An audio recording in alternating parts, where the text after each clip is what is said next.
So ముందుగా రాఘవేంద్రరావు గారిని మాట్లాడవలసిందిగా కోరుతున్నాం. వచ్చిన అతిథులందరికీ ఇది బాబు అందరికీ ఇది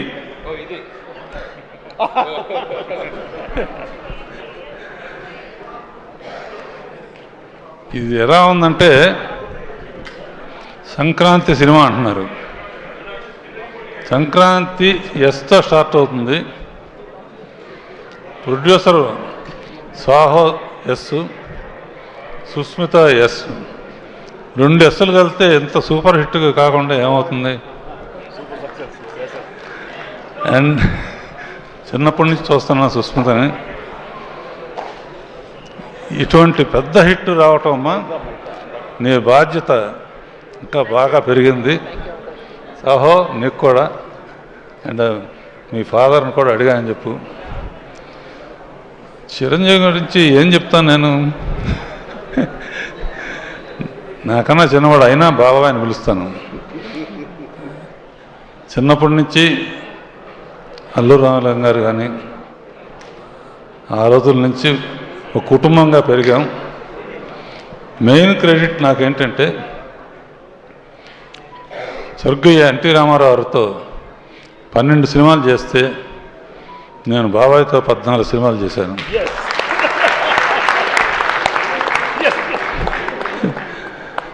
ఇప్పుడు ఏంటంటే జగదేక వీరుడు ఆయనే, అతిలోక సుందరి ఆయనే. అంటే హీరోయిన్ లేకపోయినా ఆయన ఒట్టి ఫోజులతోనే పర్టికులర్గా సీన్లో అమ్మాయి తిడతా ఉంటే అమ్మాయిని తిట్టి గబక్కం చేంజ్ లోపలికి వచ్చి తిట్టకూడదా అంటే అమ్మాయి అయిపోయాడు. ఇక ఫోజుల సంగతి ఇలా పెట్టినా అలా పెట్టినా, ఇలా పెట్టినా ఇలా పెట్టినా, ఎలా పెడతాడో తెలీదు. అన్ని రకాల ఫోజులు నాకు ఇప్పటికే అర్థం కాదు. అండ్